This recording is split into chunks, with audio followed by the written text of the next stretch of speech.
Hey folks, this is Ryan Anderson. Welcome to a long overdue piece of education on radio communications with Guardian Air.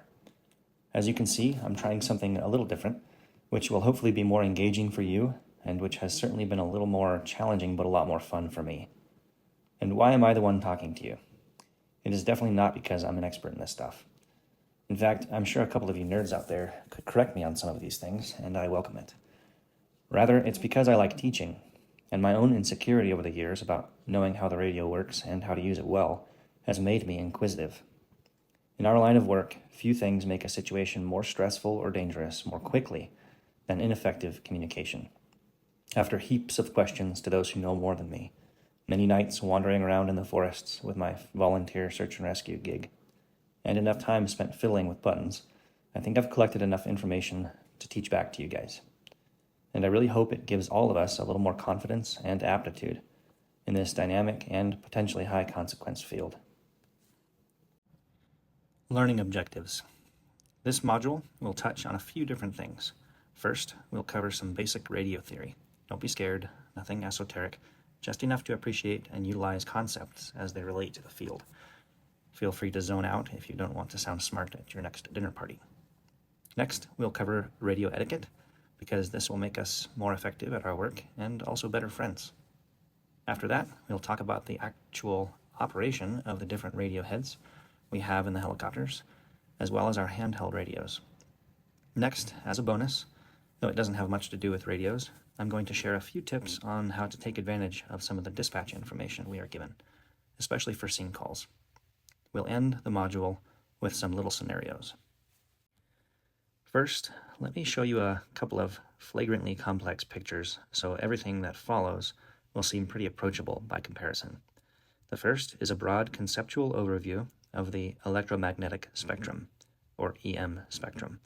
I'm including this so you know where certain terms are derived from and to help us all appreciate the myriad applications of this science in our everyday lives. Cell phones, GPS, visible light, microwaving our partner's leftovers before they catch us, using our NVGs, looking at a patient's CT scans. It's all using EM waves, which behave differently based on where along the spectrum they fall, determined by wavelength. All EM waves travel in a vacuum at the speed of light, although things like glass and mountains and buildings can slow them down. These waves all have different wavelengths, ranging from the width of a city block down to the width of an atomic nucleus. The frequency we choose on a radio is just how many oscillations of those waves pass a fixed spot within 1 second. For example, the standard aviation emergency frequency, 121.5 megahertz, with a wavelength of about 8 feet, is an electromagnetic signal that would have about 121 million wave oscillations pass through the antenna every second. Sounds like a lot of oscillations, but a CT scanner uses X-rays, which are mere nanometers long, and are expressed in a frequency that needs about 10 more zeros behind it. Like I said, the speed of light. We won't spend much time on this picture, but I just want you to soak in the outrageous chaos of this US frequency allocation chart. These two rows encompass VHF and UHF frequencies. On top of other confounding factors in radio comms, like weather, mountains, antenna position, electrical gremlins inside of a helicopter, and so on, there are many, many frequencies vying for attention up in the sky. This is especially true during the day with increased public service, radio, and aviation traffic. This, by the way, means sometimes your clarity and range will be better at night. Nonetheless, the competition can make clear communication a challenge. Okay, moving on from this crazy thing. All of our radio and digital communications fall on this spectrum. This includes VHF, very high frequency, and UHF, ultra high frequency, as well as cellular signal and, yes, even iris.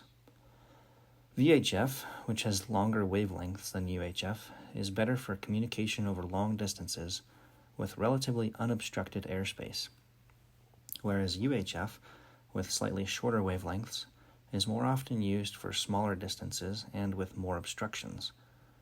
VHF frequencies are the predominant band used within aviation, and it's easy to see why. Long distances, less obstruction high up in the air, etc. UHF signals are far better suited for radio traffic inside of a city, which can have less range, but is also affected less as it travels through buildings, etc. Phoenix Med 3, the frequency for FMC's patch line, is perfect for those ambulances bustling around town. But don't belabor these terms too much. Since VHF and UHF are next-door neighbors on the spectrum, there is some overlap in functionality. This is why we see both being used. In fact, range has less to do with specific wavelengths and more to do with the power which a radio has available to transmit out, expressed in wattage. For instance, our handheld radios utilize about 2 to 5 watts, a helicopter might use about 10 to 20, an ambulance up to 50, and a mountaintop repeater, which we'll talk about in a minute, may use between 50 and 100 watts or more. As a general rule of thumb, consider about 1 mile of range per watt. The wattage determines how far away a signal can be clearly picked up.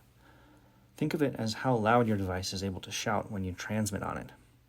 That being said, higher wattage doesn't necessarily help a device hear other signals better. That has more to do with the size of the antenna and the location. This is why towers can catch so many more signals than a handheld radio in a valley. Not necessarily because they're more powerful, but because they're in a much better position with a bigger antenna. Kind of like a really big ear. Another point while we're on the shouting and listening metaphor. Remember the allocation chart full of competing frequencies? If your signal is weak, but otherwise adequate for what you're doing, and there's a much more powerful signal nearby, it may interfere with or even completely overwhelm yours, especially when the frequencies are close to each other. As an example, try to have a conversation between your pilot with the 10-watt helicopter radio and your puny 3-watt handheld radio right underneath a big tower blasting out a talk show at 200 watts. Irrespective of the frequencies being a little different, things could get messy, like trying to talk to your grandma while moshing at a System of a Down concert. To summarize, clear transmission is mostly determined by power output on the device, and reception is mostly determined by an unobstructed view, aka line of sight. And now, here's an exotic AI voiceover so you can have a break from listening to me. Let's talk about the difference between repeated channels using a mountaintop repeater and non-repeated channels using direct communications. For our purposes, these are nearly synonymous with the terms duplex and simplex, if you hear those words. Duplex frequencies are routed and amplified through a repeater, and simplex are direct. Repeaters are used in order to overcome two main things: long ranges and big obstructions. Arizona's mutual aid frequency, VFire 21, is a non-repeated simplex frequency. In contrast, all of our GAT, name of high mountain, channels are repeated. GAT Mingus is on Mingus Mountain above the Verde Valley. GAT Eldon is on Mount Eldon in Flagstaff. GAT Hayden is on Hayden Peak near Kingman. And GAT Porter is on Porter Mountain just east of Show Low. Learn the positions of these, because when you're out in the middle of nowhere, you need to have an idea of which tower you are closest to if you want to be able to talk to dispatch. If you're deep into res territory, as you all have been or will be, GAT Eldon is likely your best bet. And it works both ways. When Nikki over in dispatch wants to talk to one of the helicopters halfway to Phoenix, which is probably where you're going from said res, she transmits to GAT Mingus, which catches and rebroadcasts her message with a higher power from a higher location, reaching that helicopter with ease. And because of its awesome antenna and line of sight, it can hear the helicopter just fine and send their message back to Nikki. Okay, it's me again. Let's talk about radio etiquette. First of all, think about what you are going to say before you transmit. It's okay to slow down a little bit, especially in stressful situations. When you are ready to speak, ensure you are on the right channel, press the transmit button firmly, then wait for about a half a second before speaking. If you don't wait, the first couple words may be clipped off. This is true especially for Iris, but also helpful with everything else. When first starting a new dialogue on the radio, say the name of the party you are trying to reach first, then state your own identity and which channel you are on. Then wait for a response to ensure they have heard you clearly. When you are ready to state your message, the 5 C's can be helpful. Clear. Use a radio voice, which is often a little louder and slower than you'd use in person. Avoid obscure codes and other anachronistic or nonsensical diction. Use plain language, very much unlike that last sentence. Concise. Avoid unnecessary details and be efficient when taking up the airwaves. Consistent. Use the same format each time and leave emotions out of it. Complete. Conciseness is important, but if you are too vague, it can create more confusion. This balance comes with practice. Most new people tend to over-communicate. Courteous. Be professional and assume the best of the other party when things don't work right. It'll help oodles in our relationship with our dispatch folks and local requesters, and will probably require less lisinopril in the long run. Here's an example. My daughter Penny will play dispatch. Guardian Air Center, Angel 5 on Mingus. Angel 5, go ahead. We'd like you to relay a message for us to FMC. We have a STEMI alert on a 47-year-old male and want to give them an early heads up. We are 40 minutes out from Flagstaff now, and his vital signs are stable. Copy that. We will relay the message. STEMI alert 40 minutes out from FMC. Copy. Thank you. As a side note to the example above, our comm center at this point much prefers that we use a repeated channel if it's possible, rather than Iris. It is usually much clearer and less prone to user error. Although as Iris hopefully continues to improve, this point may become less applicable. If you do use Iris or its sat phone function, remember to wait a little extra before speaking and talk a little slower. Okay, let's take a break from my doodling and head out to the aircraft to look at operating the radio. Hey folks, we are sitting in 903 Golf Alpha, and in front of you is a very common layout for the radio system in the back. We're going to talk about the upper radio section and the lower radio section and the general functions of each. First of all, the upper section here, the layout is going to be very similar across all the different aircraft we use. The lower section, however, is generally going to be one of 2 different Technosonic models, either the 9100 or the 6000. The 9100 has both band 1 and band 2 visible at the same time, and a multifunction dial/button here. The 6000, however, has just one band visible at a time, the one that you're editing, and instead of a dial, you have just more buttons here. Otherwise, the functionality is very much the same. So, starting out, when you first get into the aircraft and the pilot boots on the system, this may or may not, depending on the programming, turn on its own. If it doesn't, this screen will remain black, and you just have to hit the power button or the on button and let it boot up. It can take a minute or 2 to connect. The upper section, you'll just want to double check if the position of the dials and the switches.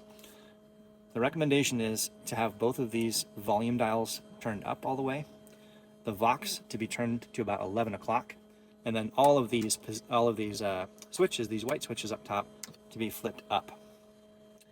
So that's the kind of the starting position. Make sure your radio is on, that these are both full volume, that Vox is about at 11 o'clock, and that all of these switches are in the up position.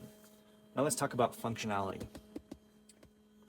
The RX volume is the volume of radio traffic coming into the aircraft, and the ICS, or internal comm system, is the volume between all of us inside. The Vox is the microphone sensitivity, and the 11 o'clock position is a good starting position. Best practice with your microphone is to have the sock boom on and intact. Sometimes it falls off or gets torn. It's the little piece of fabric, the boom sock that goes over the end of the microphone. And then what that does is it cuts out on ambient noise. So make sure that that's in place and intact. And make sure the microphone is close to your lips. And then you also want to be sure that you are talking in a good, assertive radio voice in order to trigger the mic. But if all three of those things are being done and you're still not triggering very well, you can make the Vox more sensitive by turning it counterclockwise to the left. And if you are finding that the microphone is triggering too easily, like the AC vent is blowing in your face and it's hot miking, or your partner next to you is snoring and you don't really need to know their respiratory rate as they breathe out, you can make it less sensitive by turning it to the right. But 11 o'clock is a good starting position. The switches across the top, all of these, COM1 and COM2 and FM 1 through 4, are different bands that we can assign a frequency to. The up position is on or open, and the down position is muted. If our transmit dial, so this is the transmit dial, if our transmit dial is turned to the same one we're trying to mute, it actually overrides the switch and we can continue to listen to it. So if you really want to mute something, make sure it's in the down position and that your transmit dial is turned away from it. COM1 and COM2 are the aviation bands. They are generally, COM1 is assigned to whatever frequency the pilot needs to talk to the tower on. COM2 is the air-to-air. FM1 is generally VHF, FM2 UHF, FM3 or 4 is Iris, and Iris is also the sat phone function. And then the fourth one, depending on what aircraft it's in, it may be programmed with an 800 megahertz frequency band, and that we're not going to go into that too much. That's an 800 megahertz is it's a trunked statewide public service frequency that some states use, Utah being the closest one, I believe. So if you are north of the border, up in Page and Lake Powell on a scene call, you may need to look for that 800 or request for them to use something different. But we won't get into that too much because Arizona doesn't use an 800 frequency. And a couple of other things about this. So you can listen to all of the frequencies at once, or all of the programmed frequencies at once, and you can only transmit on one at a time. So just look for where the dial is pointing, and that's the one you're going to transmit on when you hit your button. A couple of other functions about the layout here. The pilot isolation light. If your pilot needs to isolate you guys in the back because he's in a critical phase of flight, or you are speaking about patient stuff and he's trying to talk to the tower, they may isolate you, in which case that little light will illuminate, and then they'll need to unisolate you at the end. And if they forget, or if you need to get their attention, you can hit this ICS call button, just click it. It'll buzz in their ear, or if you really want to be annoying, you can push and hold it and mess with them, but I don't recommend that. Another function that I haven't seen used too often is the patient on-off switch here, which I believe actually activates or deactivates the Canon plug on the side here. And so you could use, if you needed to talk to your patient in flight and you thought about it ahead of time, you could grab the David Clark headset out of the back, plug it in, and then when you need to talk to them, you can click it on, and then when you don't want to talk to them, you click it off. Again, haven't really seen that used too much, but that is an option. Okay, so I think that covers the upper section pretty well. The lower section is really just used to change the frequency on either your VHF band or your UHF band. Again, FM1 is usually FM1 is usually VHF, and FM2 is usually UHF. If you have a different assignment, look for your sticker up here. It will label the assignments. So this lower section here just is for changing the frequencies on those two things. Let's say I'm flying out in Kingman, and I want to talk to Comm Center. That's Gat Hayden on Hayden Mountain, and there's a couple of ways to get to it. I can, if it's close by, if my frequency is close to the one I'm on, the easiest, quickest way is just to use the MUP or MDN buttons, which is manual up and down. So I can click that until I get to channel 3, which is Gat Hayden, and then make sure that I'm FM1 is up, that my dial is turned to FM1, I'm on the proper frequency, and now I can key up my mic, wait for a half a second to a second, and then start speaking. Let's say that the frequency I need to get to is not close. Let's say you're doing a scene call up near Kayenta, and the frequency that the agency is using is Navajo Nation PD. There's a few channels up there, and they're all in the 50s, and I don't want to click through these buttons 50 times. So let's say up near Kayenta, which the closest frequency there could be Navajo Nation PD off of Navajo Mountain, and you can go to channel 58 on your radio map.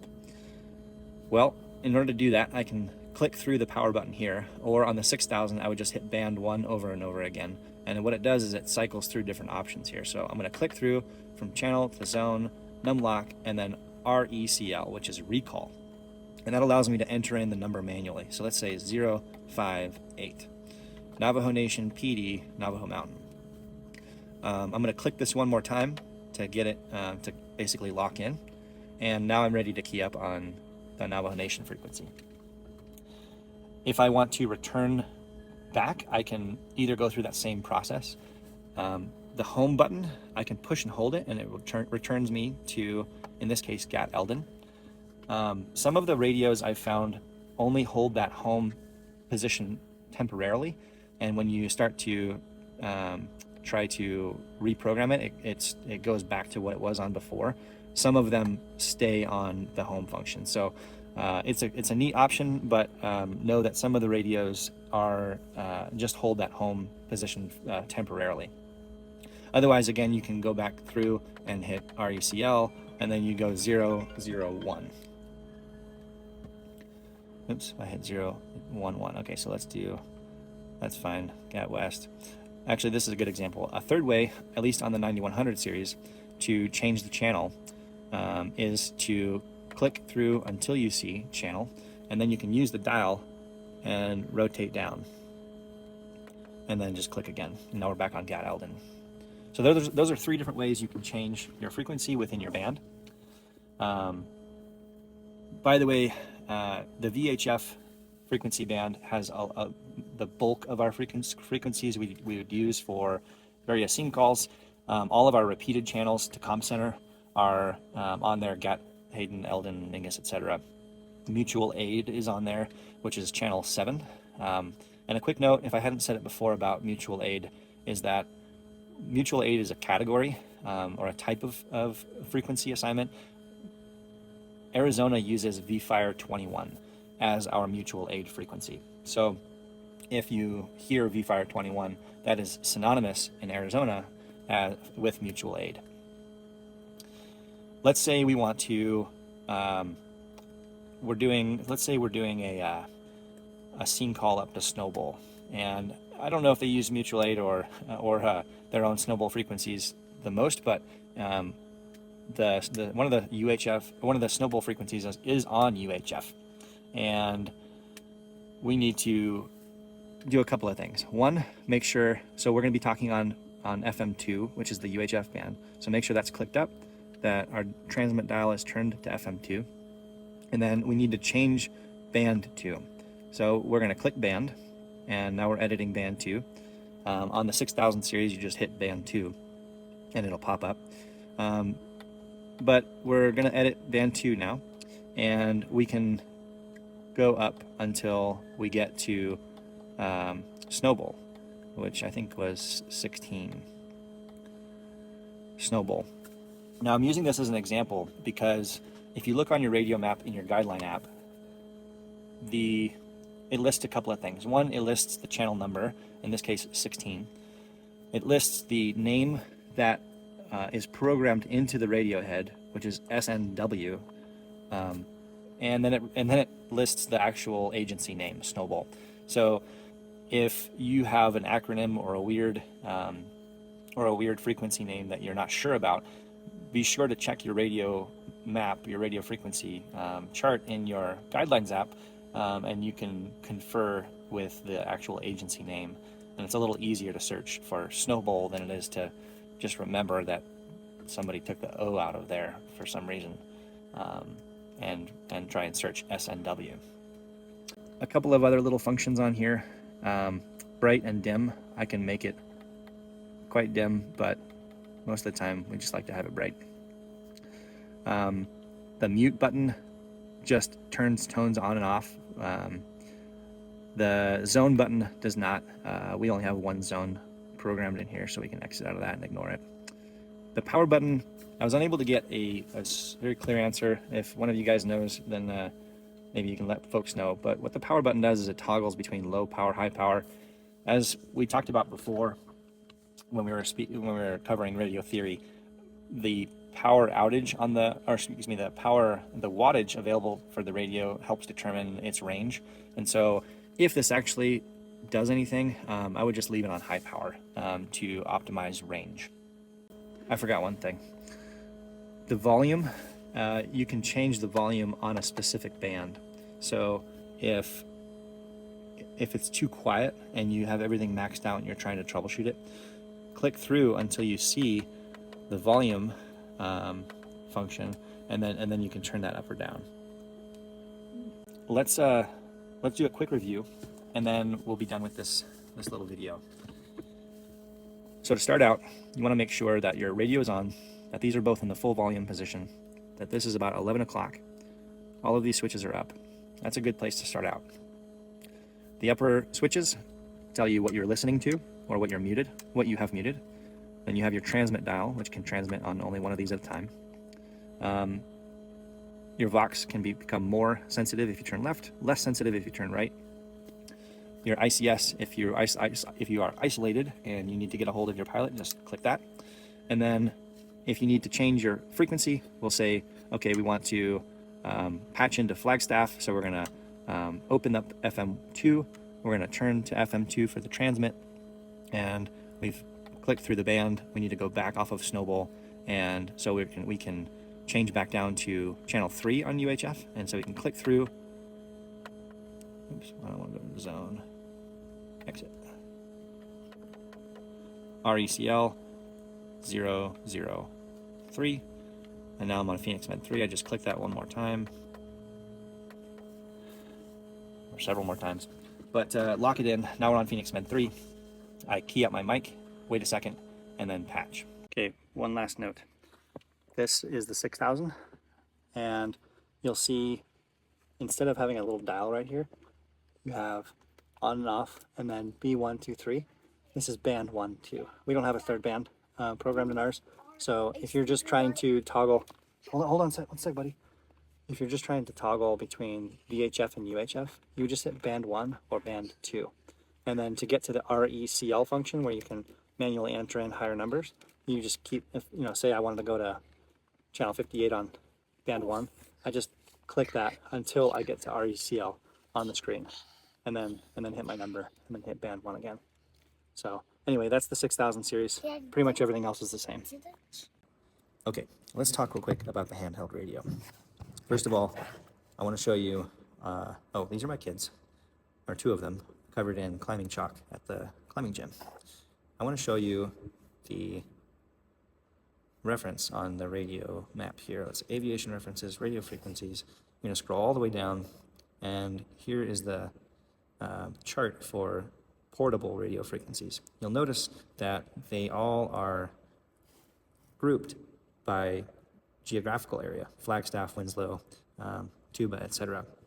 The first three channels are going to be the closest repeater to that area, the GAT-TAC channel, and the mutual aid channel. So the Eldon is a repeated channel, and then the rest of these are just car-to-car or simplex direct channels, non-repeated channels.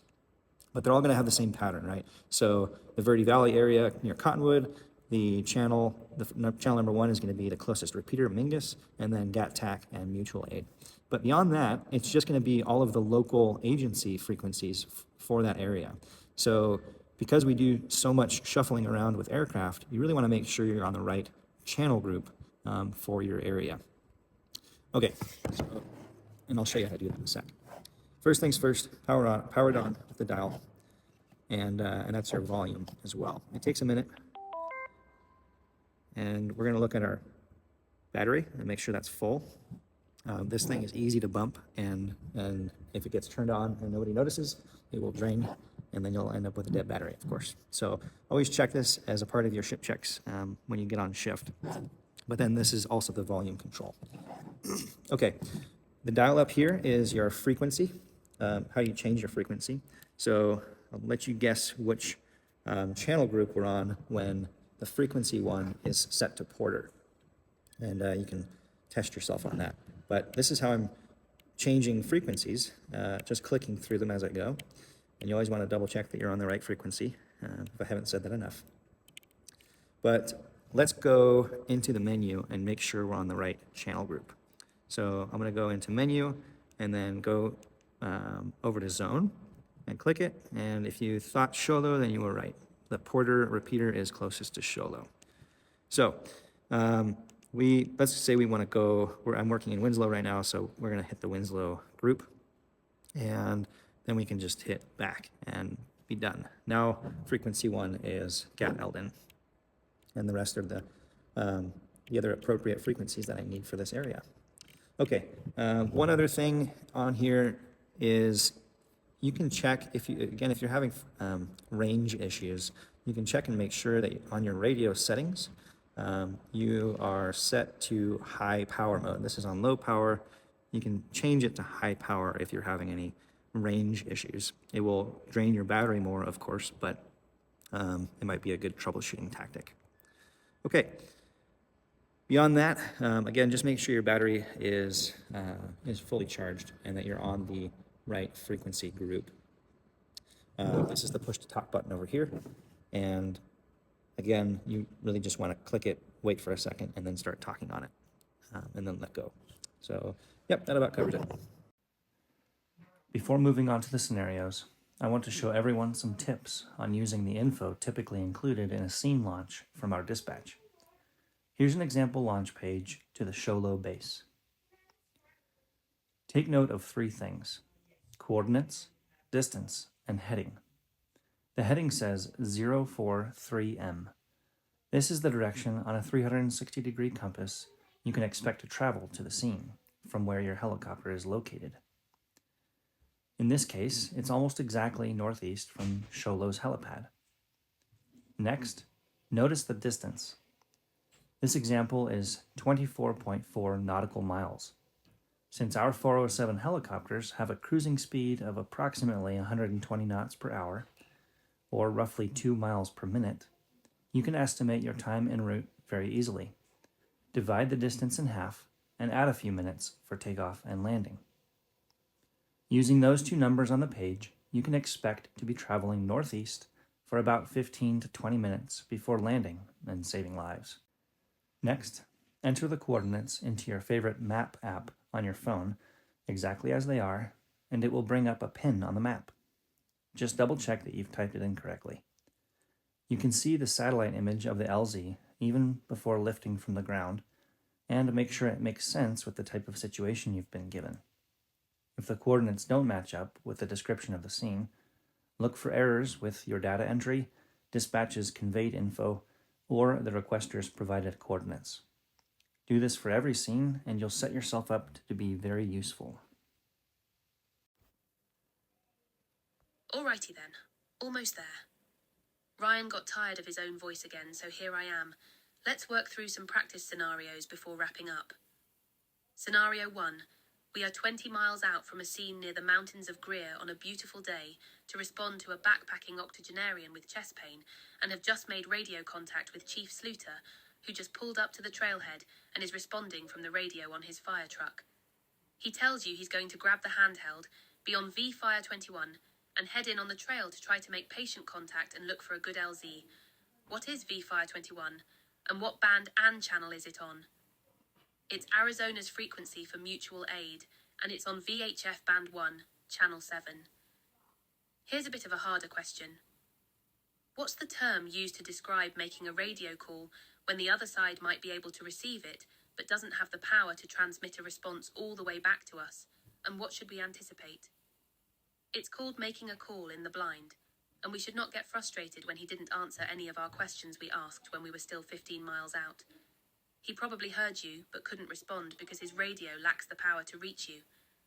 Repeat your questions when you are closer, especially in mountainous terrain, since you know he is on a weaker radio now.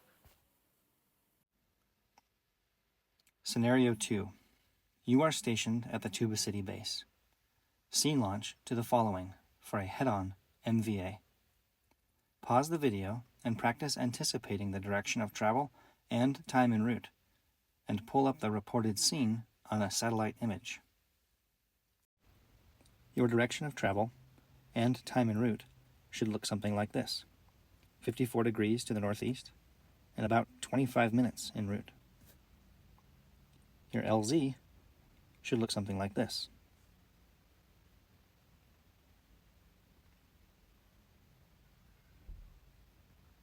Now look back at the original launch page. What channel number do you need in order to make radio contact with the ground? And how do you find it and enter it? Pause the video again and practice using your Guidelines app to look it up. This is the perfect opportunity to use the search bar in the app. Enter whatever info you're given, either the frequency name or the agency name, and find where on the chart it's located. In this case, we need channel 61 in the VHF band. Select band 1 on the radio, cycle through to the recall function, enter 061 and lock it out. Make sure your transmit dial is turned to FM1, and now you are ready to go. Okay, scenario 3. Let's say you have picked up that patient from the scene and are now 15 minutes out from FMC with a patient who meets trauma-guarded criteria. You try to patch via Phoenix Med 3, but they can't understand and tell you to repatch. What are a couple of good options? Here's one bad option. Try again without changing anything. Think about the direction of travel from the scene to FMC. If you're still 15 minutes out from that direction, that means you're still 30 miles away, and you're trying to transmit directly through O'Leary Peak to Eldon, where Phoenix Med 3 is repeated. Not likely going to have any luck with that, and everyone will just get frustrated on both ends. Here are a couple of more reasonable options. 1. Improve your line of sight by moving sideways, or waiting until you are past that cluster of obstructions. Waiting to move past O'Leary in this scenario will provide more like a 5-minute ETA, but don't worry, it's still plenty of time for the ED to be ready for the majority of patients. If it's more important to give an early heads up, say for a trauma critical, STEMI, stroke, etc., consider another reasonable option, which is to utilize IRIS to make a sat phone call. Just remember to hold that button down for about a second before speaking. Okay, I think that's plenty. Hopefully this is a good foundation for everyone, and thank you all for listening. I do want to recognize some friends who helped. One of our very experienced rotor pilots, Dave St. Ong, our polymathic pocket medic, Tyler Court, and dispatch extraordinaire, Andy Miller, for their brains and their input. Thank you, gentlemen. Lastly, I just want to stress that like so many things we do, operating the radio is a perishable skill. Please feel free to reach out if you have any questions, and take the occasional dead leg to mash buttons, mess the radio up, and then try to fix it. I really hope you enjoyed this education and find it valuable. Over and out.